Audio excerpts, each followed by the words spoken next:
আমরা এই মুহূর্তে চলে এসেছি নাসিক জেলার রামকুণ্ড। এখানে কুম্ভ মেলা বসে নাসিকের, যে রামকুণ্ড। এখানে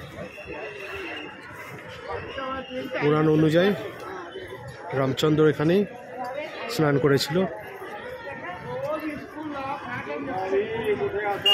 এই সেই রামকুণ্ড নাসিকে। আস্তে আস্তে এগিয়ে যাই।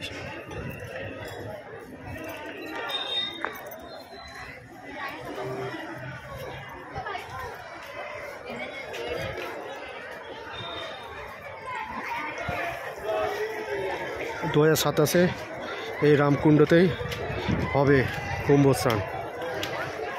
গোদাবরী জলে মহাকুম্ভ হবে 2027।